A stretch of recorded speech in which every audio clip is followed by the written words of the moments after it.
È venerdì 29 novembre, buongiorno Sicilia da Angelo Gagliano. E da Emanuela Corsi, buongiorno. Allora, subito le notizie dell'ultima ora. Siamo a Catania, 4 scafisti di origine sudanese sono stati fermati a Catania, accusati di favoreggiamento aggravato dell'immigrazione clandestina. 4 scafisti di origini sudanesi sono stati fermati dalla polizia di Catania su disposizione della procura per favoreggiamento aggravato dell'immigrazione clandestina. I fatti risalgono allo scorso 20 novembre, quando al porto di Catania è attraccata la nave ONG Aita Mari, battente bandiera spagnola, con a bordo 53 migranti di varie nazionalità, soccorsi in acque internazionali. Trasferiti nella struttura di via Forcile, le indagini della polizia giudiziaria hanno ricostruito la traversata. Il gommone, di modeste dimensioni, sul quale viaggiavano i migranti, era partito dalle coste libiche e poi, dopo lunghe ore di navigazione, costretto a fermarsi a causa di un'avaria prima di ricevere i soccorsi. L'azione investigativa ha consentito di delineare il ruolo dei 4 sudanesi che, unendosi al restante gruppo di migranti solo nelle fasi immediatamente precedenti alla partenza in mare, avrebbero assunto a vario titolo il comando dell'imbarcazione, collaborandosi tra loro con diverse mansioni. A suffragare il quadro indiziario convergerebbero anche gli esiti delle perquisizioni personali eseguite nei loro confronti, dal momento che sono stati trovati in loro possesso alcuni dispositivi elettronici riconducibili al ruolo che gli stessi avrebbero rivestito sull'imbarcazione durante la lunga traversata in mare. Valutato il pericolo che potessero darsi alla fuga, rendendosi di fatto irreperibili, sono stati sottoposti a fermo di indiziato di delitto per favoreggiamento all'immigrazione clandestina, aggravato dall'aver riguardato l'ingresso illegale nello Stato di più di 5 persone, dall'aver posto in pericolo la vita e l'incolumità dei trasportati, nonché aggravato poiché commesso da più di 3 persone. Ancora notizie: in 15 comuni della provincia di Trapani che sono serviti per la fornitura d'acqua dalla società Sicilacque SpA c'è allarme salmonella. Ieri sera l'ASP di Trapani ha diramato una nota urgentissima per avvisare i sindaci proprio dei comuni interessati di limitare l'uso dell'acqua della rete idrica comunale. È stata la stessa Sicilacque a comunicare la presenza di salmonella nella rete di distribuzione. L'invito ai sindaci è quello di adottare un'ordinanza con il divieto di potabilità dell'acqua in distribuzione fino al superamento della non conformità segnalata. E adesso le altre notizie. Torniamo a parlare dell'omicidio di Lorena 40, confermato l'ergastolo per Antonio De Pace, l'ex fidanzato della studentessa di medicina. La Procura Generale aveva chiesto 24 anni. Confermato l'ergastolo per Antonio De Pace, l'infermiere del Vibonese che il 21 marzo 2020 a Furcisiculo ha ucciso la fidanzata Lorena 40. A deciderlo la Corte d'Appello di Reggio Calabria, che ha di fatto condiviso la sentenza emessa dai giudici di Messina, annullata poi con rinvio lo scorso luglio dalla Cassazione, limitatamente al diniego delle circostanze attenuanti generiche. Secondo la Suprema Corte, infatti, i giudici avrebbero dovuto tenere conto del fatto che l'omicida sarebbe stato stressato a causa del Covid. Tesi condivisa anche dalla Procura Generale di Reggio Calabria, che nella requisitoria del sostituto procuratore generale Domenico Galletta aveva chiesto di ridurre la condanna a 24 anni di carcere. Nel corso delle arringhe difensive lo scorso 17 ottobre i legali di De Pace avevano auspicato una pena proporzionata e avevano sostenuto che si trattava di un omicidio apparentemente senza causale, se non quello dello stato di angoscia che De Pace non è riuscito a controllare, tentando tra l'altro 2 volte il suicidio. Il riconoscimento delle attenuanti generiche però non ha convinto la Corte d'Appello di Reggio Calabria, che invece ha confermato l'ergastolo per l'uomo. Un esito sperato per la famiglia di Lorena, che attendeva questa sentenza da più di 4 anni. Finalmente siamo arrivati a una sentenza giusta, quella che aspettavamo da tanto tempo. Una famiglia distrutta, comunque non ho niente più da dire. Entro 90 giorni saranno depositate le motivazioni della sentenza, solo dopo si capirà se ci sarà un nuovo processo in Cassazione. Emanuele, allora vengo da te per leggere dai quotidiani regionali questa notizia.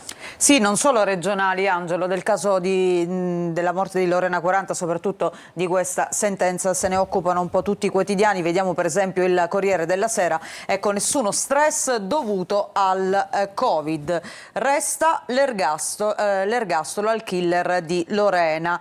Reggio Calabria, l'appello bis, la Cassazione chiede di valutare il lockdown come attenuante, ma i giudici appunto della Corte d'Appello di Reggio Calabria non sono d'accordo e quindi confermano la condanna che poi era già stata inflitta dalla Corte d'Appello di Messina e che come dicevamo era stata poi rinviata dalla Cassazione questa estate. I genitori dicono: questa sentenza è per tutte le donne finite nelle mani di persone brutali. E qui vediamo la vittima, appunto Lorena 40, 27 anni, studentessa di medicina. In questa foto invece l'ex fidanzato De Pace, che secondo la difesa appunto era sopraffatto dallo stato d'ansia, e questo potrebbe essere stato il motivo scatenante poi dell'omicidio. La Gazzetta del Sud, vediamo in apertura: Lorena ancora ergastolo per De Pace, i giudici non hanno riconosciuto l'attenuante dello stress da Covid, il processo bis a Reggio sul femminicidio della studentessa di Favara strangolata appunto nel 2020 a Furci Siculo. E ancora vediamo anche la Sicilia di oggi: uccise Lorena durante il Covid, ergastolo confermato per De Pace, la decisione dopo il rinvio da Roma. Il delitto avvenne in provincia di Messina. E ancora ti faccio vedere la prima pagina del Giornale di Sicilia, la fotonotizia. Qui vediamo i due fidanzati all'epoca durante una vacanza assieme. Lorena confermato l'ergastolo al fidanzato, il delitto del marzo 2020 a Furci Siculo. Grazie, fra poco torniamo da te, parliamo adesso della crisi idrica. L'acqua della diga Ancipa deve andare ai comuni della provincia di Enna. Questa è la decisione assunta dalla cabina di regia che si è riunita ieri a Palermo proprio sul tema della grave crisi idrica. Ci sono stati anche dei momenti di tensione con i sindaci e tra i sindaci e il direttore della protezione civile Cocina. Sentiamo e vediamo. L'acqua della diga Ancipa deve essere destinata a 5 comuni dell'Ennese, già individuati dalla cabina di regia regionale sull'emergenza idrica. Il capo della protezione civile Salvo Cocina, che coordina questa cabina di regia, e il segretario dell'autorità di bacino Leonardo Santoro hanno inviato una nota congiunta a Enel Green Power e a Sicilia Acque, nella quale la regione ribadisce questo orientamento. Nella sede della protezione civile regionale a Palermo, Cocina ha incontrato i sindaci di Troina, Cerami, Gagliano e Nicosia, che con Sperlinga dipendono quasi esclusivamente dall'invaso Ancipa per l'approvvigionamento idrico. Tutti si sono incatenati insieme al parlamentare regionale del PD Fabio Venezia, protagonista di uno scontro durissimo con il dirigente Salvo Cocina. La cabina di regia aveva invitato a ridurre il prelievo a soli 4.000 metri cubi al giorno dal 15 novembre per rifornire i 5 centri dell'Ennese per prolungare la disponibilità di acqua. Sicilacque, che serve anche altri comuni, però, pur riducendo il prelievo dal 3 novembre, ha continuato a prelevare acqua oltre questo limite, causando la diminuzione del volume residuo che potrà essere riservato ai comuni dell'Ennese. La protezione civile della regione ha già attivato un piano straordinario di servizi di autobotti dei comuni del Corpo Forestale e dei Vigili del Fuoco in favore dei centri che potrebbero ricadere in sofferenze. Inoltre, già da martedì scorso ha incaricato Sicilacque a realizzare un bypass di emergenza per sostituire il tratto dell'acquedotto Blufi che trasporta le acque dei nuovi pozzi di Butera verso Caltanissetta. Funzionando al contrario, con maggiori pressioni, la condotta manifesta continue perdite. E allora Emanuela, questa tensione, la crisi idrica in Sicilia, immagino che anche oggi sui giornali sarà presente. Sì, si parla anche di questa bagarre appunto tra sindaci ennesi e Cocina. Siamo sulla Sicilia, la bagarre per l'utilizzo esclusivo appunto dell'Ancipa acqua fino a gennaio per 5 comuni, caso politico su Caltanissetta che risulta attaccata alla diga. E poi restiamo qui per vedere quest'altra notizia: il bando pozzi e serbatoi, 3.000 adesioni all'avviso regionale per avere i contributi. Massiccia adesione all'avviso appunto per interventi di contrasto alla siccità emanato dal commissario delegato all'emergenza idrica per l'agricoltura Dario Cartabellotta. Sono più di 3.000 le istanze presentate per ottenere questi contributi appunto a fondo perduto. 3.011 domande sono state inviate da singoli agricoltori, 20 da imprese in forma associata e 14 dai comuni. E adesso siamo a Catania. Il Sacrario dei Caduti non è un luogo sicuro per rischio crolli. L'ultimatum arriva dal Ministero della Difesa direttamente proprio al Comune di Catania. I lavori di messa in sicurezza dovranno iniziare subito o altrimenti ci sarà la chiusura.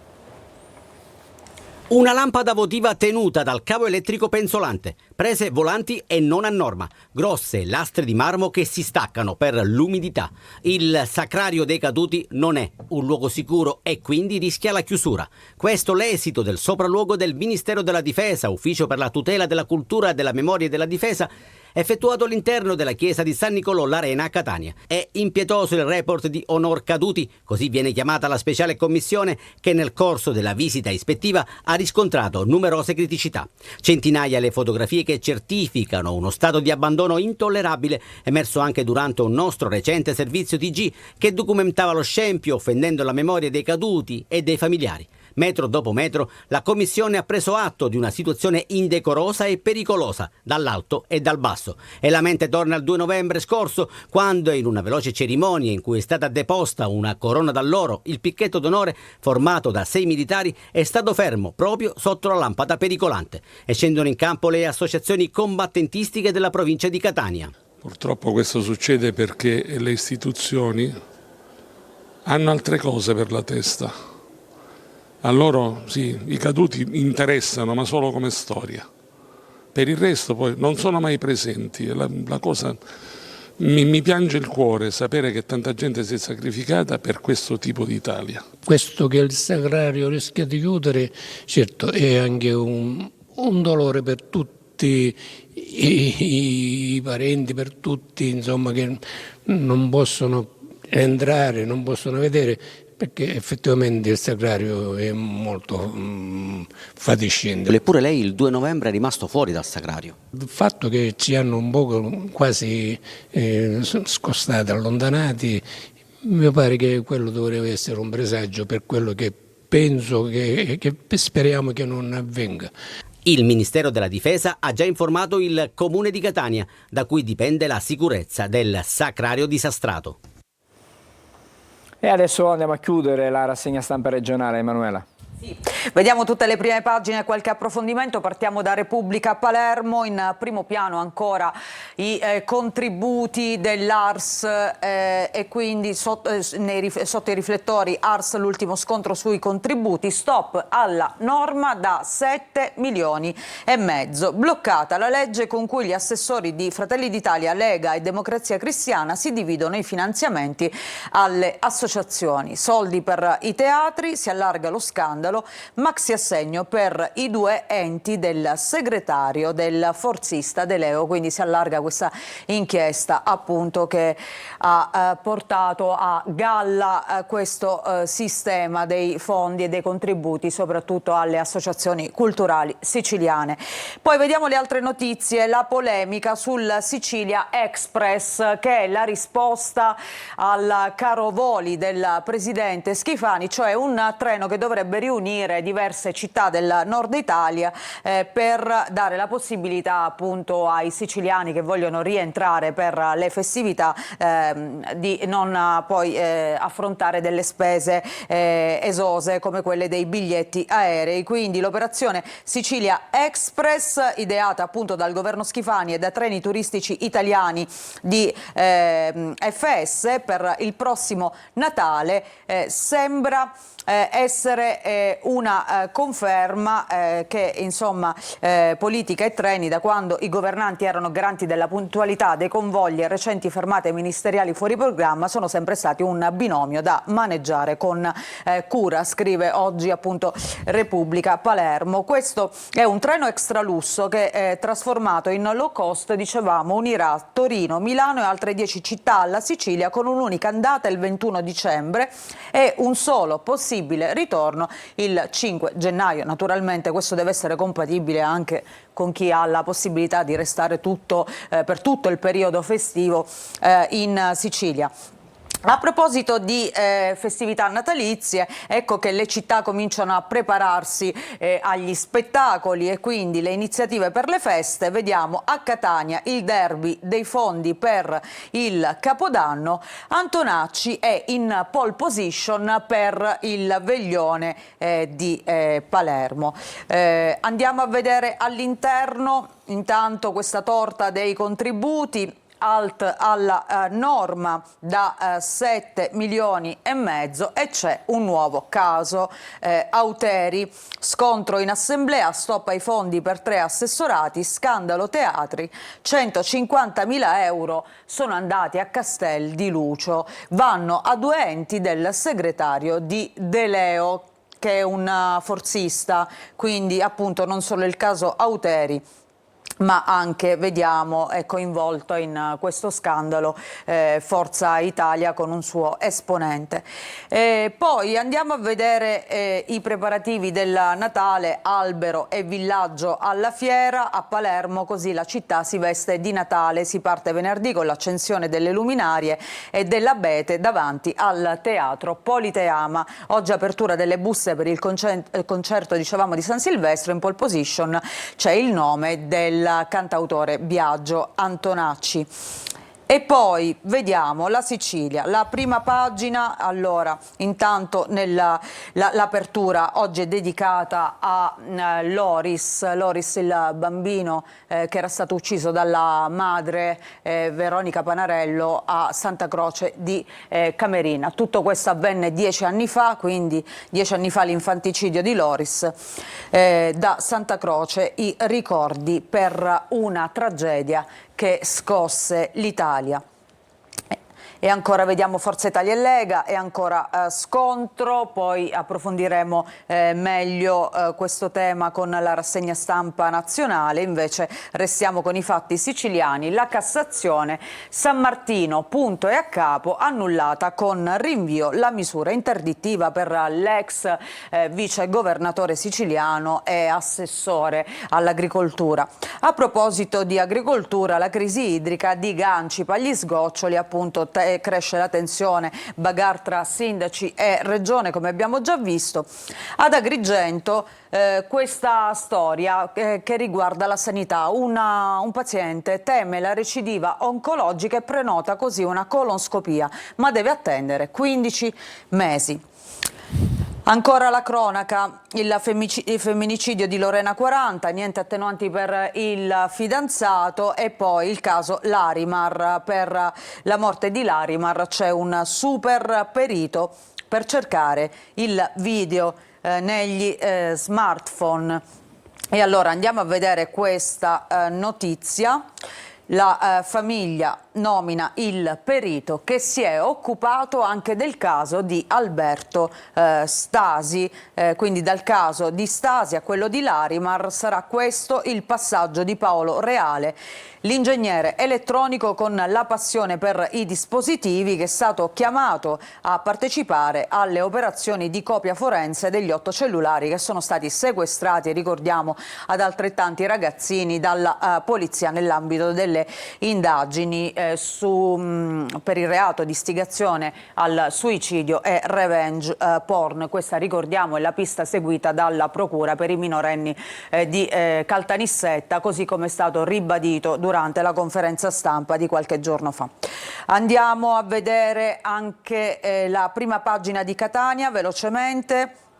Multiservizi, la gara per il brand, il caso dell'affidamento diretto a un'agenzia di comunicazione con qualche legame politico. L'organismo di vigilanza della partecipata solleva una serie di criticità sulle procedure. Si parla anche del Natale a Catania, oggi si accendono albero, luminarie e mercatini. E poi il caso della morte di Chiara Adorno, la studentessa che è stata travolta e uccisa sulla circonvallazione, chiesti 2 rinvii a giudizio. Lei stava attraversando la strada assieme al fidanzato dopo una lezione alla Cittadella. La tragedia il 7 novembre dello scorso anno, l'udienza preliminare fissata a gennaio. Se abbiamo ancora qualche secondo, vediamo la prima pagina della Gazzetta del Sud. Dicevamo l'apertura dedicata al caso di Lorena 40, e poi vediamo sciopero generale, oggi 8 ore di stop, la precettazione infiamma il clima, no del TAR a un ricorso. Naturalmente tra poco approfondiremo anche questo tema. Grazie Emanuela, torneremo fra poco dunque da te, e adesso apriamo il collegamento con la polizia stradale, il compartimento della Sicilia orientale. Andiamo a Barcellona Pozzo di Gotto, dove per noi c'è l'ispettore Raffaele Genovese. Buongiorno ispettore. Buongiorno a voi. Qual è la situazione stamattina sulle strade chiaramente della Sicilia orientale, di competenze chiaramente della Polstrada? Sì, la vediamo subito, direttore. Allora, in Catania abbiamo i soliti rallentamenti in Siracusa, tra Paesi Ateneo e San Giorgio, ovviamente per il traffico intenso e per alcuni lavori in corso. La 18, la Messina-Catania, in direzione sud, invece, tra gli svincoli di Giarre e Acireale, si registrano dei rallentamenti a causa della presenza di cantieri in essere per il ripristino del manto stradale, il quale è stato danneggiato dopo la recente alluvione. Sull'autostrada Messina-Palermo permane il tratto di strada tra Brolo e Patti, la chiusura tra le ore 22 e le ore 06. Sulla Palermo-Catania persiste la chiusura invece dello svincolo di Enna in direzione Palermo. Vengono consigliate pertanto le uscite di Vittagno o di Mulinello. Ci spostiamo invece sulla strada statale 192 che collega Enna con Catania, dove sono in corso lavori di abbattimento che interessano il ponte di Vittagno. Per tale motivo è attivato il percorso alternativo tramite autostrada. Potrà essere imboccata da Catena Nuova o da Agira, in base alla direzione di marcia. Infine segnaliamo traffico intenso sulla strada statale 121, la Catania-Paternò, dallo svincolo Piano Tavola verso Catania. Adesso qualche raccomandazione, si raccomanda il rispetto delle norme del codice della strada, ma anche di quelle norme basilari del buon vivere civile, prima delle quali quella del buonsenso. Rispettando le regole mettiamo in sicurezza il nostro viaggio, ma anche quello degli altri. Dalla Polizia Stradale per oggi è tutto, buona giornata e buona strada.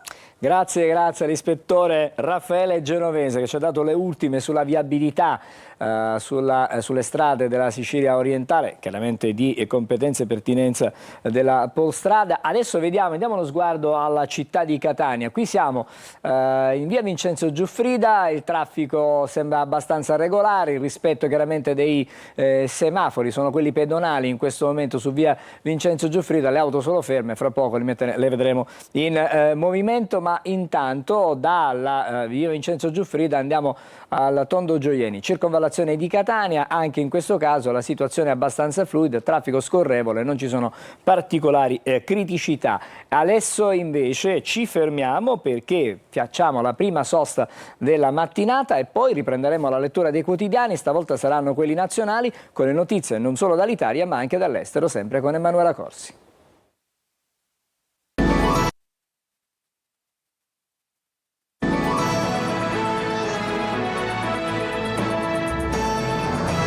Buongiorno Sicilia, ritorniamo insieme adesso con la rassegna stampa nazionale e internazionale. Emanuela. Sì, tante le notizie di oggi, Angelo, sia sul fronte internazionale, le guerre, ma anche per quanto riguarda la politica interna. Infatti vediamo il Corriere della Sera che apre proprio con le scintille tra Lega e Forza Italia. Lite sul canone RAI, che la Lega vorrebbe abbassare, ridurre, ma Tajani e quindi Forza Italia non è d'accordo. E poi quindi Meloni e le tensioni, Meloni che ieri è andata a un pranzo al Colle con Mattarella per parlare anche di queste frizioni all'interno naturalmente della maggioranza. Passa con la fiducia intanto il decreto fiscale, nell'incontro riservato al Quirinale si è parlato anche di manovra e di guerre. A proposito di guerre, vediamo questa notizia, attenti alle parole, questo è l'articolo di Liliana Segre. A Gaza si parla di crimini gravi, non di un genocidio, questa è la sua riflessione di oggi. E poi vediamo la foto nel taglio centrale dedicata a Lorena 40, appunto uccise Lorena, ergastolo, non fu stress da Covid. Bombe in Ucraina sulle centrali d'energia, 1 milione restano al buio. Questa è la nuova mossa di Putin che ha colpito le infrastrutture energetiche appunto ucraine e ha lasciato al buio appunto 1 milione di cittadini. Putin minaccia anche le sedi governative di Kiev. Lui ha detto lancerò un missile ipersonico su Kiev, sulla capitale. Andiamo a vedere anche la prima pagina di Repubblica. Lega e Forza Italia, lite continua, anche qui il titolone, Salvini si dia una calmata, nuovo scambio di accuse in maggioranza, poi al Senato passa la fiducia sul decreto fisco, legge di bilancio, documento con gli emendamenti segnalati da Palazzo Chigi. Oggi intanto è il giorno dello sciopero generale e indetto da CGIL e UIL. Mattarella Premier, pranzo su Unione Europea e manovra e poi abbassare i toni. Questo è l'invito appunto del Capo dello Stato. Nel taglio alto no slogan, Milano sia accogliente, intervista all'arcivescovo Delpini, anche alla luce di tutti gli scontri che ci sono stati appunto nel capoluogo lombardo. E poi il caso di questa consigliera, la consigliera Ghio, una consigliera del comune di Genova, che ha raccontato martedì di essere stata violentata a 12 anni. Lei ha ricevuto la telefonata diretta dal premier Meloni e lei ha risposto serve agire, non dare solidarietà. Questa è la risposta appunto alla telefonata di Meloni. E vediamo qui il secolo XIX appunto che mette in prima pagina questa storia. Abusi, Meloni chiama Ghio, la premier telefonata personale da donna a donna, la rossoverde genovese ha detto grazie ma lei cerca capri espiatori, solidarietà dopo la denuncia, la consigliera comunale, chiedo atti concreti, non compassione, queste le sue parole. La Stampa, vediamo. Intanto ancora la questione delle banche in prima pagina con Messina, l'amministratore delegato di Intesa San Paolo che oggi è stato intervistato, l'Unione Europea salva con gli Eurobond, BPM decidono i soci, Golden Power solo se a rischio la sicurezza nazionale. Naturalmente questo dietro la volontà di Unicredit di acquisire appunto BPM. E poi intervista su scenari globali e risico del credito, il nostro gruppo non farà da cavaliere bianco, queste sono state le sue parole. Vediamo questo murales. Vladimir Trump, questo bacio tra i due leader, Putin minaccia nuovi supermissili ma lancia messaggi a Donald. Si parla anche del Medio Oriente, la tregua è fragile, dopo neanche 48 ore comincia a vacillare l'accordo perché appunto è stato attaccato ancora una volta da parte di Israele il sud del Libano. Un drone dell'aeronautica militare israeliano prende di mira un veicolo libanese nella zona di Markaba, 2 persone rimangono ferite.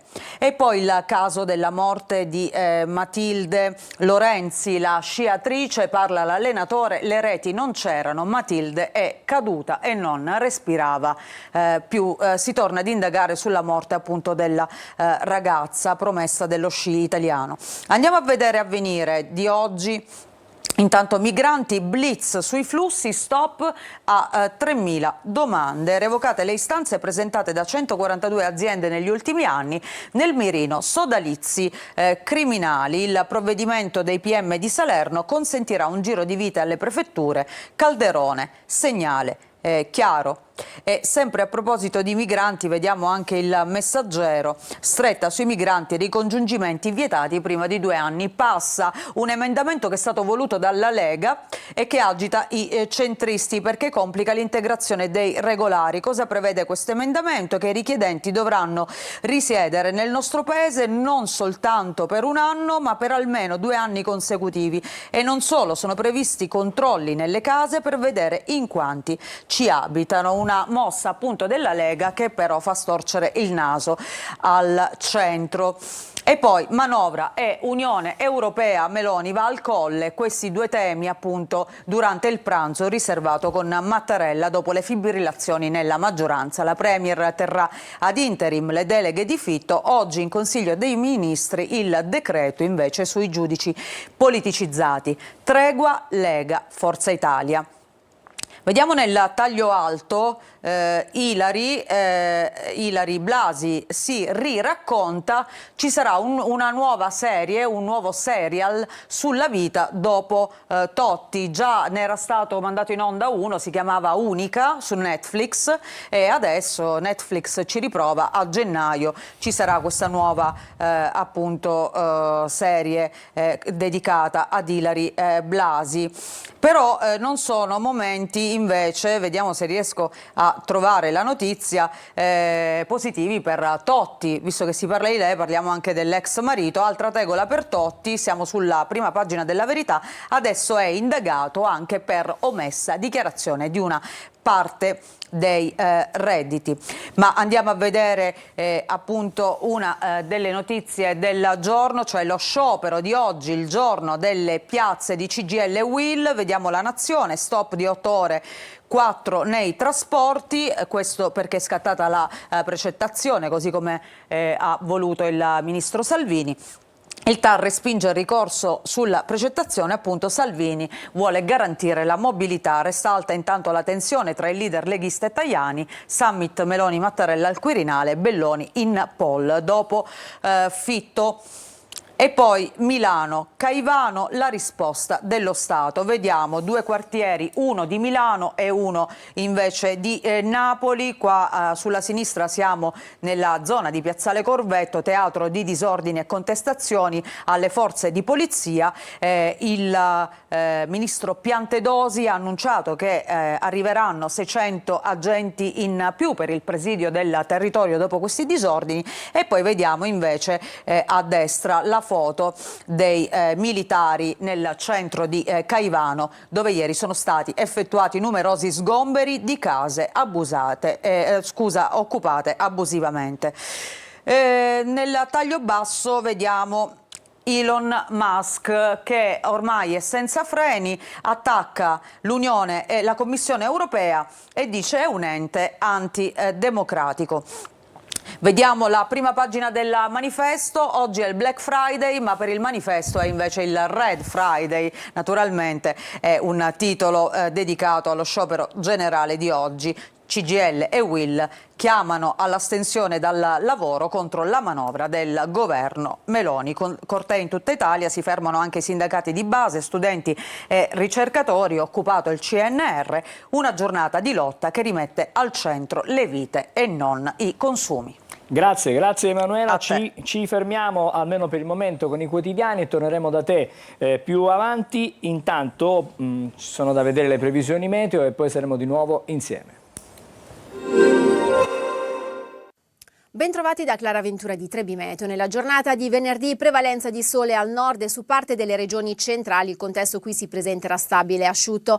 Invece instabilità sul medio Adriatico e al sud Italia con rovesci di pioggia a carattere sparso. Sulla Sicilia la situazione sarà variabile, specialmente sul versante tirrenico, con qualche fenomeno che sarà prevalente nella seconda parte della giornata, mentre sul resto del territorio sole protagonista, il tutto con temperature massime che saranno vicine ai 20 gradi. E dunque nella giornata di sabato aumenterà l'instabilità sul settore centro-settentrionale del territorio, con fenomeni a carattere sparso localmente anche di forte intensità. Sul resto del territorio clima asciutto, ma attenzione soprattutto ai venti che soffieranno davvero sostenuti non solo sulle zone costiere, ma a tratti si faranno sentire anche nell'entroterra e con valori massimi che saranno dunque in calo. Dettagli in merito sull'app di Trebi Meteo.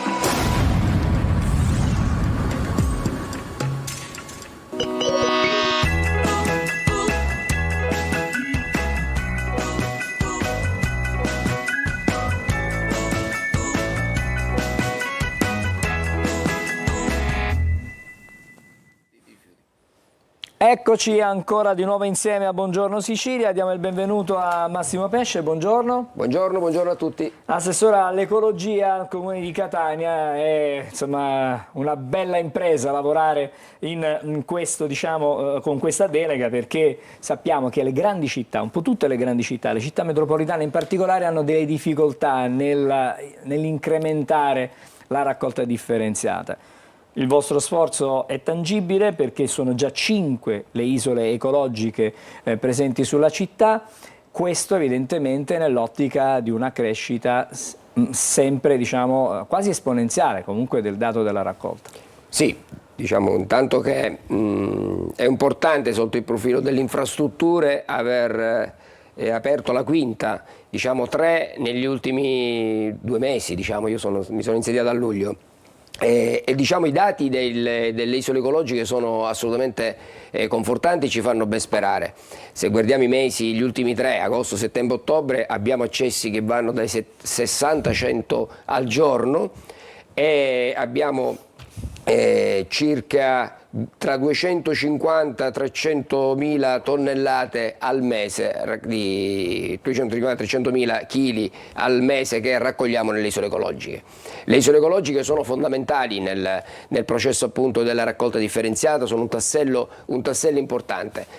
Tra l'altro chi si reca nelle isole ecologiche a conferire rifiuti conferisce rifiuti, quindi raggiunge un obiettivo, quello della salvaguardia dell'ambiente, e vi è anche una premialità, perché chi conferisce ha una premialità rispetto al peso dei rifiuti che conferisce, che si traduce poi in uno sconto sulla Tari nell'anno successivo.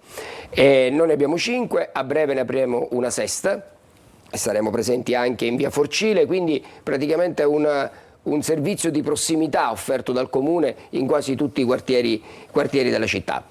I dati, noi notiamo una sensibilità maggiore nella città.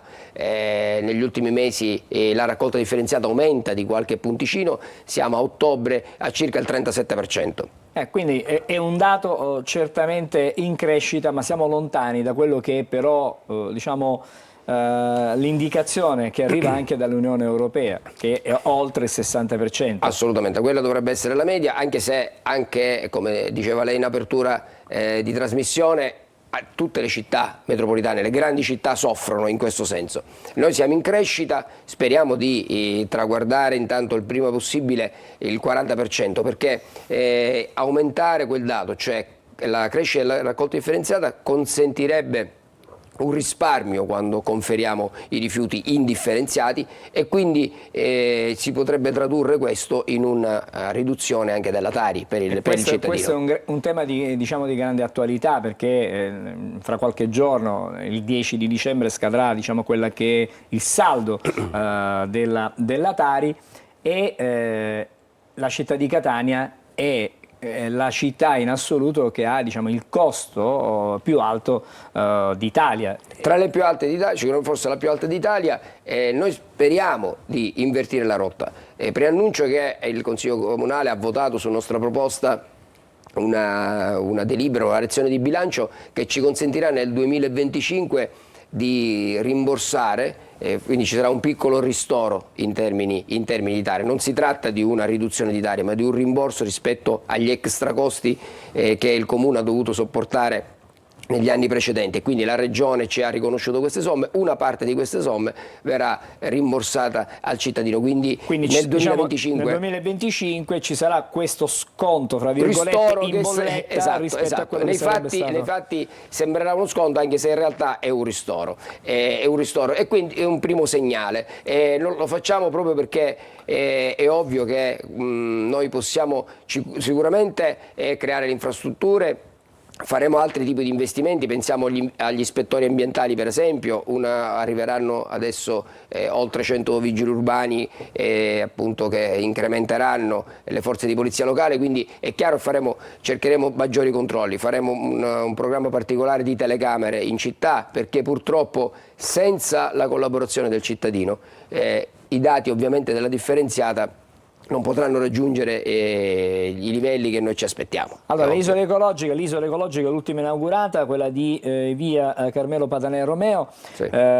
è aperta dal lunedì al sabato dalle 9:30 alle 15:30 con orario continuato. Esattamente. L'idea di poter avere un'apertura anche domenicale, diciamo, intanto di questo, ma anche degli altri centri raccolta, è un'idea che viene presa in considerazione, perché magari durante, diciamo, la giornata di festa chi non lavora, il giorno di riposo, potrebbe andare a conferire. Sì. Infatti, intanto dobbiamo dire che dal 1° gennaio questi orari saranno uniformati in tutti i centri di raccolta. L'idea della domenica è un'idea che piace anche al sindaco, che ha già preannunciato che faremo penso qualche esperienza intanto domenicale, così come abbiamo fatto delle esperienze in aggiunta a queste isole ecologiche fisse, di isole ecologiche itineranti che si tengono nei vari quartieri della città ogni sabato. L'abbiamo fatto nel mese di ottobre e lo completeremo nel mese di novembre. Quindi certamente faremo un esperimento domenicale per vedere qual è la risposta ovviamente del cittadino. Se è chiaro, se ci sarà una risposta che noi ci auguriamo, è chiaro che potremmo pensare anche a un'apertura fissa domenicale. Assessore, volevo chiedere, molti ci chiamano ancora per avere notizie, sappiamo che c'è stata questa abbondante caduta di cenere vulcanica. Sì. È ancora possibile portare la cenere vulcanica nei centri di raccolta? C'è ancora questa possibilità? Perché magari si fanno le pulizie, diciamo, delle grondaie, dei tetti, e quindi c'è chi a un certo punto dice: ma cosa devo fare con questo, diciamo, cenere vulcanica? Sì, si può certamente conferire, anche se le devo dire che noi continuiamo a raccoglierla nei fatti, perché abbiamo tante segnalazioni col nostro numero diciamo dell'assessorato, dove pervengono spesso segnalazioni, e le aziende che ovviamente sono dedicate alla raccolta dei rifiuti ovviamente non si sottraggono, e quindi continuiamo ancora a raccogliere cenere, perché purtroppo come sempre, lo avevamo già preannunciato in una trasmissione precedente, la cenere purtroppo per sparire del tutto occorre del tempo, perché appunto dalle grondaie, dalle terrazze, quando ogni volta quando piove abbiamo una raccolta ancora, e continuiamo a raccoglierla purtroppo anche vicino ai marciapiedi. Speriamo a breve di poter assolutamente annullare questa presenza di cenere per le strade. Fondamentale per la realizzazione dei centri raccolte sono i fondi comunitari, PON Metro.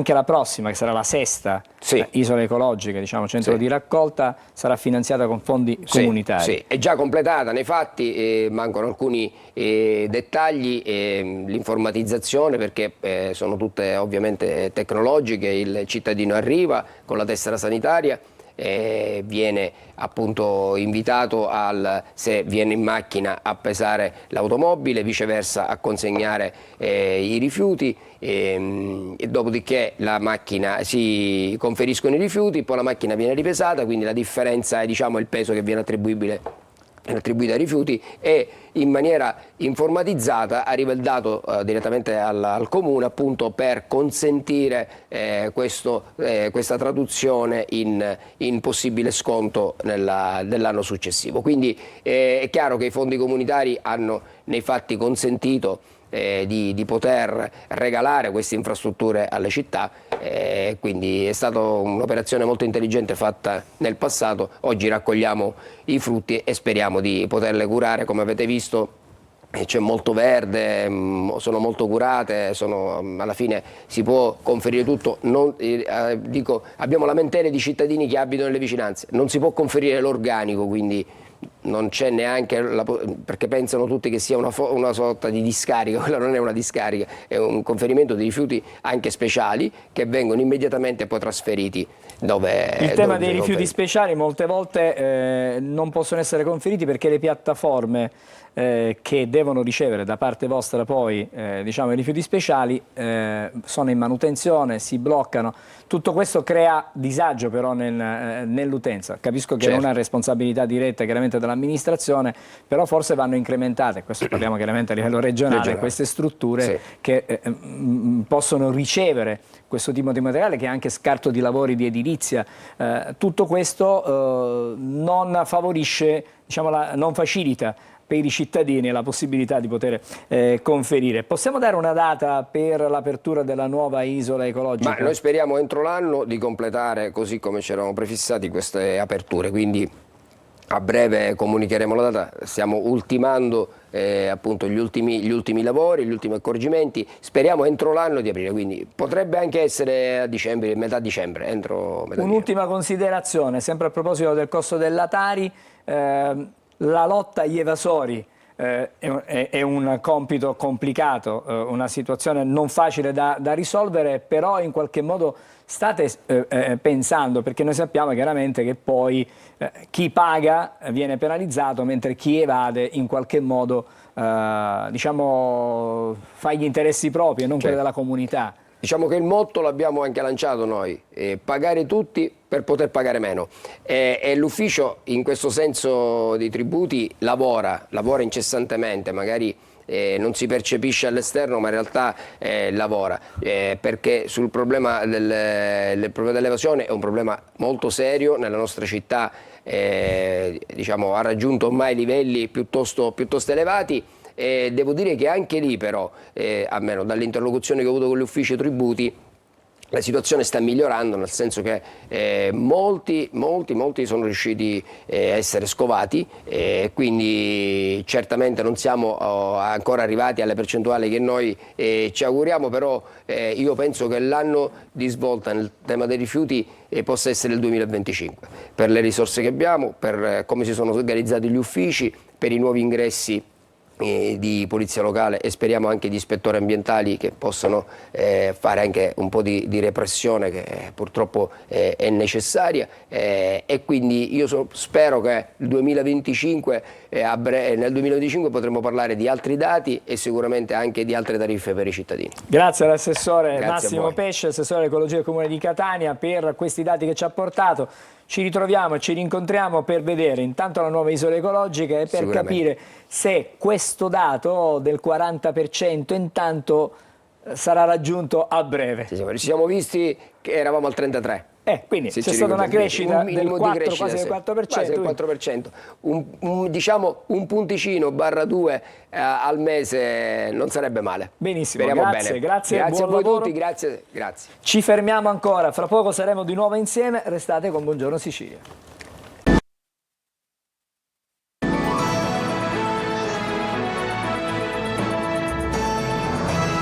Eccoci di nuovo insieme per Buongiorno Sicilia che ha il piacere di ospitare stamattina il dottore Antonio La Ferrara. Buongiorno. Buongiorno. Che è il presidente di Futurlab. Cos'è Futurlab? Dunque, Futurlab è un'associazione di promozione sociale, quindi è un ente del terzo settore regolarmente iscritto nel registro nazionale unico del terzo settore presso il Ministero del Lavoro. Futurlab nasce dalla passione, dalla volontà, dalla determinazione di un gruppo di amici, professionisti provenienti da realtà eterogenee, per cercare di supplire lì dove lo Stato e le istituzioni non arrivano, che è un po' la mission di tutti gli enti del terzo settore. Quindi quello che noi desideriamo fare è quello di aiutare il cittadino, stare vicino al cittadino, promuovere attività di cittadinanza attiva. E questo abbiamo fatto i primi 5 anni in maniera molto attiva, con una numerose attività convegnistica in cui abbiamo cercato di diffondere un pochino quelli che sono gli obiettivi del terzo settore, quindi la solidarietà, la cittadinanza attiva, la tolleranza, cercare di sensibilizzare i cittadini. Poi abbiamo svolto anche altre attività come borse di studio a ragazzi indigenti, eccetera, eccetera. Adesso c'è questa convenzione con l'Università di Catania, perché domani c'è un importante incontro nell'aula magna proprio del rettorato. Il tema è il rapporto tra la politica e la burocrazia per il buon andamento della pubblica amministrazione, che è, diciamo, tecnicamente qualcosa di complicato, no? Perché diciamo, mamma mia, però nella sintesi poi è la vita di tutti noi, la vita di ogni giorno, perché da quello dipende la nostra vita quotidiana.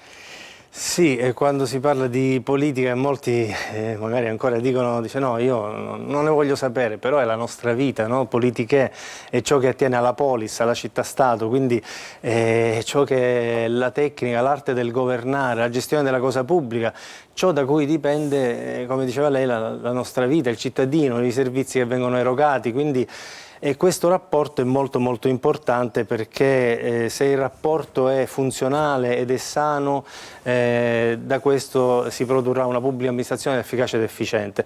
Purtroppo certe volte è conflittuale e controverso perché ci sono molti interessi in gioco, quindi da questo rapporto nasce veramente il buon andamento della pubblica amministrazione. Se la politica magari riesce a trovare dei compromessi e a esercitare un po' meno pressione sulla burocrazia, la burocrazia cerca di essere un po' più aperta, io credo che con un dialogo costante, con riforme che favoriscano la trasparenza, la meritocrazia e con una leale collaborazione questo rapporto può diventare efficace, soprattutto per noi cittadini. Allora, cittadino consapevole è diciamo, una delle basi, uno dei pilastri, cittadino che va formato però. Cittadino che va formato e questa è la mission di una delle attività che ormai è diventato il core business, la nostra attività principale, la scuola di formazione per il bene comune. Nasce su iniziativa di Giorgio Vittadini, presidente della Fondazione per la Sussidiarietà, che decide di istituire anche in Sicilia questa scuola, la affida bontà sua a me e poi grazie a Futurlab e alla Fondazione nasce questo sodalizio che diciamo viene reiterato nel tempo. La scuola ha come obiettivo quello di fornire soprattutto ai giovani ma anche agli adulti gli strumenti per conoscere i processi politici, economici e sociali in atto nella società. I giovani che in questo momento purtroppo non hanno tanti punti di riferimento, quindi molti giovani sono disorientati, molti vivono sui social e quindi abbiamo bisogno di recuperare invece questo dialogo con i ragazzi. E questo dialogo come si recupera? Come avete organizzato questa vostra mission? Allora, la scuola si rivolge soprattutto ai giovani e lo voglio sottolineare a titolo gratuito, sia ai ragazzi dei licei, degli istituti di istruzione di secondo grado e dall'anno scorso, per fortuna, grazie a un protocollo importante con l'Ateneo Catanese, agli studenti universitari.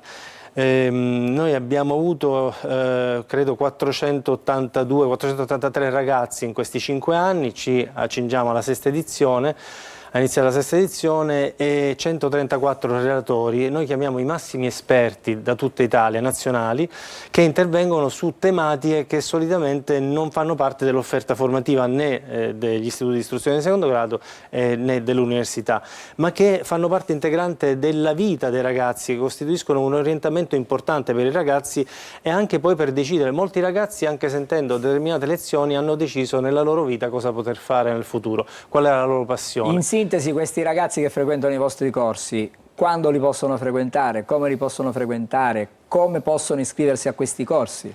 Allora, noi mandiamo una circolare, indirizziamo una comunicazione a tutti gli istituti di istruzione di secondo grado di Catania e quindi loro possono partecipare con un certo numero di ragazzi e ripeto è a titolo gratuito e anche per gli studenti universitari è la stessa cosa, ogni dipartimento o corso di laurea può decidere se far partecipare i propri studenti universitari. Siamo, credo, l'unica scuola di formazione politica in tutta Italia che consente questo a titolo gratuito. Questi corsi sono strutturati con degli orari e c'è un programma per cui quante ore bisogna partecipare a questo corso, quante ore sono, diciamo, complessivamente? Allora, noi abbiamo iniziato, questo lo sottolineo, 5 anni fa con risorse finanziarie molto limitate in un territorio difficile, lo sappiamo, e anche tra l'iniziale parziale sfiducia di tanti. Abbiamo avuto un trend positivo ogni anno di crescita e devo dire che siamo partiti da 5 giornate, adesso quest'anno l'anno didattico è articolato in 8 giornate di 4 ore ciascuna, e quindi siamo già riusciti in alcuni dipartimenti a far riconoscere dei crediti formativi per gli studenti universitari che partecipano, perché rilasciamo anche ovviamente un attestato di partecipazione alla fine dell'anno. Allora, buon lavoro, grazie al dottore Antonio La Ferrara, che è presidente di Futur Lab. Domani, lo ricordiamo, c'è un appuntamento importante nell'aula magna del rettorato in Piazza Università a Catania. Si comincia alle 9. Il tema, l'abbiamo detto, è il rapporto tra politica e burocrazia per il buon andamento della pubblica amministrazione. Buon lavoro, in bocca al lupo. Grazie, grazie a voi. Ci fermiamo ancora, restate insieme a noi, fra poco parleremo di Black Friday.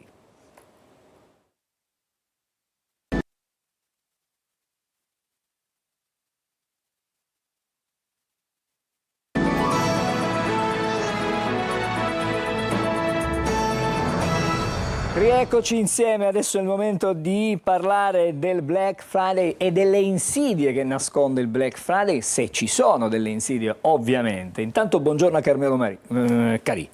Grazie, buongiorno a voi e agli ascoltatori. Vicepresidente di Conf Consumatori. Insomma, è una settimana che si parla di Black Friday. Doveva essere un solo giorno. Adesso lo abbiamo stirato, perché sappiamo che la tradizione vuole che l'ultimo venerdì nel mese di novembre negli Stati Uniti era consacrato al Black Friday. Da noi è diventata la settimana, se non il mese, Black Friday. Allora, come dobbiamo comportarci? Perché chiaramente ci sono anche delle accortezze. Sì, certamente. Sì, diciamo che sull'applicazione stiamo registrando una situazione a macchia di leopardo, cioè mentre in alcune realtà c'è la rigorosa osservanza del venerdì e quindi l'attesa del venerdì, in altre appunto già c'è il Far West che negli ultimi 7 giorni si è creato cosa. Noi abbiamo voluto porre quest'anno attenzione su 3 questioni che a nostro avviso non sono quelle tradizionali di avvertimento ai consumatori su Black Friday, però possono essere abbastanza utili. Ci andiamo con ordine, perché il primo, diciamo, la prima indicazione, che è molto generale, nel senso che va bene sia, penso, per il Black Friday, ma anche quando ci sono gli sconti, no? Che sì, è quella dell'indicazione del prezzo scontato. Perfetto, sì, questa qua infatti è ancora in qualche modo poco nota, infatti stiamo puntando su queste cose poco note, è che molte volte lo sconto viene praticato sull'ultimo prezzo applicato dal commerciante, mentre deve essere applicato lo sconto sul prezzo più basso degli ultimi 30 giorni. Vi rendete conto che qua si tratta di una differenza non marginale, perché molte volte magari si alza il prezzo a ridosso dello sconto per poi abbassarlo e quindi si riportarlo. Diciamo, lo sconto è come se non esistesse, perché è chiaro che in questo modo si falsa quella come facciamo noi consumatori ad accorgerci se c'è stato? Quindi dobbiamo frequentare fisicamente quel posto, quel negozio, quell'attività commerciale, controllare nei giorni precedenti, ma molto. Cioè non 2 giorni prima. Gli ultimi 30 giorni. Ecco. Ma diciamo che su questo ci possono essere 2 questioni. La prima è per gli acquisti online. Gli acquisti online sono facilmente riscontrabili, perché ognuno magari da casa col computer è in caso di monitorare quelli che sono i prezzi che vengono praticati negli ultimi 30 giorni. Per quello che riguarda i negozi certamente è una cosa più difficile, però dobbiamo tenere conto che il consumatore è molto attento. Per esempio su questa vicenda vi è stata, che è anche una normativa di derivazione europea, c'è stato un provvedimento della Corte di Giustizia europea proprio su impulso di consumatori che hanno contestato a un supermercato nei cosiddetti pieghevoli informativi con i prezzi, i volantini informativi, che avevano, diciamo, praticato degli sconti che non erano in linea con quelli degli ultimi giorni. Quindi anche il volantino informativo può diventare un elemento indicatore di quello che può essere il prezzo. Quindi il consumatore è sempre più maturo e quindi è in grado anche di scovare queste cose, e quindi lì era su alcune verdure che sulle quali veniva applicato un determinato Stiamo prezzo. crescendo come consumatori, la nostra analisi critica sta crescendo. Gli acquisti online nascondono un altro tipo di insidia o di insidie, perché online c'è la possibilità magari, che ne so, di non trovare esattamente quello che magari si stava cercando, quantomeno. L'abbiamo visto ritratto nella foto, ma poi non è esattamente quello che ci arriva a casa. Sì, cioè, questo è importante. Allora, innanzitutto anche questo accorgimento che noi stiamo dando per questi giorni vale per sempre, quindi il consumatore sappia che queste regole, diciamo, possono essere utilizzate. Molte volte questo viene tutelato dal codice del consumo con la cosiddetta garanzia di conformità. La garanzia di conformità è quella che garantisce il consumatore non tanto e non solo dal vizio, dal difetto del bene, ma appunto dal fatto che mi viene venduto un bene non conforme a quello che io avevo acquistato, quello che mi era stato promesso in vendita. Sappiate che questo è un vizio diciamo, tutelato dal codice del consumo, quindi il consumatore può chiedere la sostituzione dicendo avevo acquistato questo bene, me ne avete mandato un altro. Ma ci sono altre forme di tutela dell'acquirente sulle quali bisogna prestare attenzione, perché molte volte quando si acquista online, al di là di tutte le truffe eccetera, vi è nella prima schermata, diciamo, quella che cattura il consumatore e lo spinge ad acquistare, non c'è l'indicazione completa del prezzo finale che il consumatore sarà costretto a pagare, ad esempio commissioni per la spedizione, commissione per altro tipo, ecco. Allora questo diciamo, è vietato, non è consentito, perché è chiaro, io devo essere messo in condizione sin dal primo contatto, sin dal primo contatto che mi porta ad attivare la procedura di acquisto, a poter sapere quando sarà il prezzo finale. Non posso saperlo alla fine. Su questo vi sono dei provvedimenti sanzionatori dell'antitrust, quindi proprio l'autorità italiana, che proprio ha censurato e sanzionato dei siti che mettevano in atto questo tipo di comportamento. Quindi sappiate che se vi trovate di fronte a questa ipotesi state, diciamo, subendo un comportamento, come lo qualifica il codice del consumo, pratica commerciale scorretta. Allora, si sta diffondendo ed è sempre più diffusa il pagamento a rate, diciamo così. Io compro subito ma pago a rate, piccole rate nella lunghezza, nella durata del finanziamento. Si chiama buy now, pay later, cioè compro ora, pago dopo.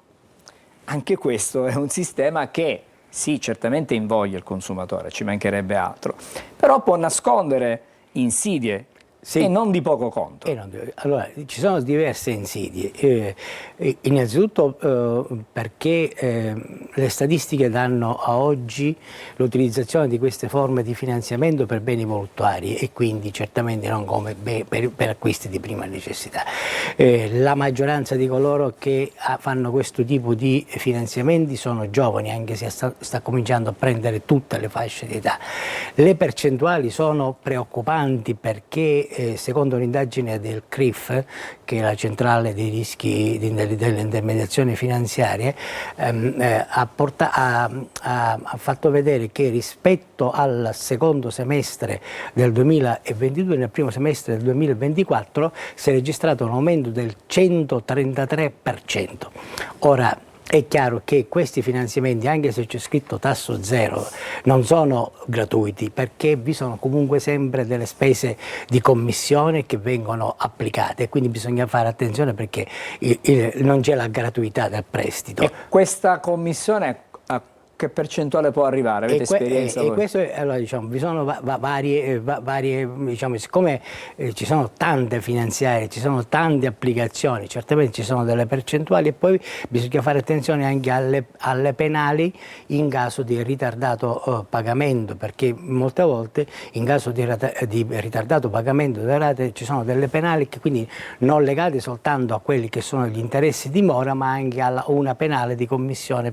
Quindi queste sono le questioni. E poi resta la questione principale. Il 50% dei consumatori ha almeno 2 finanziamenti, il 16% dei consumatori ha 5 finanziamenti. Un rischio di sovraindebitamento. Perfetto, quindi il rischio del sovraindebitamento è dietro l'angolo, e quindi attenzione, bisogna prestare la massima attenzione, perché molte volte il fatto che si tratta di rate piccole, per importi piccoli, però il sovraindebitamento si va a determinare proprio da questi piccoli finanziamenti sommati uno all'altro, possono determinare il rischio di sovraindebitamento. Questo è un consiglio importante, bisogna fare attenzione. Grazie a Carmelo Calì, vicepresidente di Confconsumatori. Ci rivediamo presto, magari per gli sconti, perché poi parte la campagna sconti, quindi ci ritroveremo per capire e dare i consigli ai nostri amici che ci seguono da casa. Grazie, buon lavoro al vicepresidente di Confconsumatori Carmelo Calì. Ci fermiamo perché vediamo le pillole di Almanacco e poi saremo di nuovo insieme. Oggi 29 novembre è la giornata mondiale del giaguaro. Si tratta di un'occasione in cui il WWF ricorda che negli ultimi anni sono aumentate le preoccupazioni per il commercio illegale del più grande carnivoro dell'America Latina. Identificata come specie quasi estinta ed inserita nella lista rossa delle specie minacciate, viene inoltre minacciata dalla deforestazione e dagli incendi causati dall'uomo. Per salvaguardare il giaguaro è stato identificato un piano chiamato Jaguar 2030 Roadmap per collegare le principali aree di conservazione entro il 2030. Abbiamo sicuramente sentito parlare di radar, ma sapete a cosa serve? Il radar è un sistema che usa onde radio ad alta frequenza che permettono di controllare il traffico aereo al fine di garantire la sicurezza degli aerei di volo. Ne esistono di vario tipo, alcuni per rivelare la posizione di un oggetto ed altri per valutarne la distanza a cui ci troviamo da questi ed altre caratteristiche.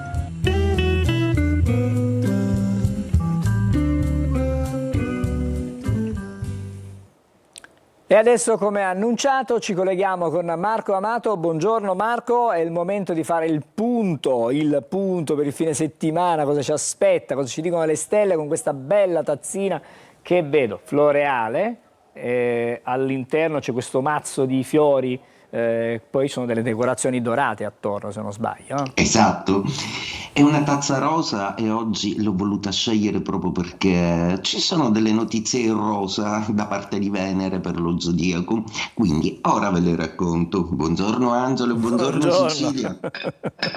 Allora, questo fine settimana inizia veramente molto bene perché la Luna, trovandosi in Scorpione, forma un ottimo aspetto con Venere in Capricorno e con Saturno in Pesci. Avete già capito chiaramente che i segni più favoriti sono i segni d'acqua e quelli di terra. La Luna forma un trigono con Saturno, quindi parla di eterno, proprio perché Saturno è pianeta del tempo e della solidità, coinvolgendo Venere, ovvero si parla di amori di lungo corso, di amori duraturi, quindi tutto quello che in questo weekend romanticamente nascerà potrà avere un lungo corso affettivo o amoroso o comunque fortunato. I pianeti non significano solo questo, proprio perché Saturno è anche pianeta del lavoro e Venere è pianeta della piccola fortuna, quindi buone notizie o buone prospettive tutte da elaborare in questo weekend per procedere ad una settimana che porterà cambiamenti al lavoro a molti segni zodiacali. Dunque allora vediamo, Cancro, Scorpione e Pesci sono sicuramente i più favoriti di tutti con questa configurazione e devono assolutamente tesaurizzare un po' tutte le opportunità che si sono presentate e che si presenteranno entro lunedì. Cercate quindi di pianificare e di utilizzare al meglio proprio il pianeta Saturno che risiede in Pesci, quindi sono i più favoriti proprio per quello che riguarda una costruzione carrieristica molto più ampia. Toro, Vergine e Capricorno in terra. Assolutamente questi aspetti vi avvantaggiano, probabilmente un po' meno il Cancro perché si trova proprio Venere in opposizione, ma lasciate stare l'amore per un po' e cercate comunque di costruire ambiziosamente per delle condizioni che riguardano anche l'amore in termini lavorativi, di scelte logistiche, anche decidere di un cambio lavorativo che potrebbe essere molto interessante. Per gli altri due è assolutamente molto più complessa la cosa, proprio perché Vergine deve mettersi un po' al riparo, perché è stanca, mentre invece il Capricorno gode di una grandissima realtà affettiva, ma anche progettuale, che proprio la Venere gli porterà con una bella notizia che arriverà entro lunedì, appunto. Cosa fanno gli altri? I Fuoco, Ariete, Leone e Sagittario devono un po' gestire delle piccole gelosie o delle connotazioni affettive che hanno a che fare col passato, il Sagittario, e con le gelosie il Leone. L'Ariete benissimo per quello che riguarda le passioni nuove, mentre invece per ultimi gli Aria, Gemelli, Bilancia e Acquario, con tutto questo sentimento si confondono un po', soprattutto la Bilancia, che tende a rimettere in discussione se stessa rispetto ai sentimenti, mentre invece Gemelli e Acquario ascolteranno un po', anche se non sono molto interessati a scendere in campo questo fine settimana, quindi li vedrete un po' più defilati e per i fatti loro. E detto questo, auguro a tutti i segni dello zodiaco un'ottima giornata, buon weekend Sicilia. Grazie Marco, buon weekend anche a te, ci ritroviamo lunedì con Buongiorno Sicilia. Adesso i nostri consigli su quello che è il fine settimana in Sicilia. Weekend in Sicilia, tutto il meglio degli eventi da non perdere. Dopo le tappe estive di Fiorella Sinfonica Live con orchestra, l'emozionante tour di Fiorella Mannoia torna in concerto dal 1 dicembre al Teatro Metropolitan di Catania. La nuova commedia diretta da Toti e Totino dal titolo I Falsari va in scena al Teatro Orione di Palermo sabato 30 novembre in 2 repliche alle 17:30 e alle 21. Torna a Palermo dal 1 al 28 dicembre la terza edizione del Festival Musica Barocca. 4 appuntamenti che si svolgono in 2 luoghi più significativi del barocco palermitano: la chiesa del Santissimo Salvatore e l'oratorio di San Filippo Neri dell'Olivella. La PFM torna sui palchi di tutta Italia con PFM Canta de André Anniversary, un tour che rende omaggio allo straordinario sodalizio tra la prog band italiana più famosa al mondo e al cantautore genovese. Il tour in Sicilia, con 2 concerti al Teatro Golden di Palermo venerdì 29 novembre e al Teatro Metropolitan di Catania sabato 30 novembre. Francesco Pannofino è il protagonista del terzo appuntamento della stagione di prosa Turiferro al Teatro ABC di Catania. Da venerdì 29 novembre il poliedrico attore e doppiatore è in scena con la commedia in cui interpreta lo psicanalista Leo Maier. Degustazioni gratuite in piazza e visite culturali nei musei. A Piana degli Albanesi, domenica 1 dicembre, è una giornata all'insegna dei sapori tipici del territorio e della scoperta del patrimonio artistico-religioso del comune di Harbarish. E anche per questo fine settimana è tutto. Vi auguriamo un buon weekend. Allora, il momento delle ultime notizie, fra poco andremo ai quotidiani con Emanuele. Intanto c'è un aggiornamento dalle agenzie. Un cittadino bengalese di 39 anni è stato arrestato dal reparto territoriale della stazione di Termini Imerese con l'accusa di violenza sessuale aggravata nei confronti di una giovane straniera. Ha agganciato la donna millantando delle conoscenze in comune alla stazione di Trabia, l'ha portata a casa sua e lì con la minaccia di un coltello l'ha costretta a subire delle violenze sessuali. Adesso da Emanuele.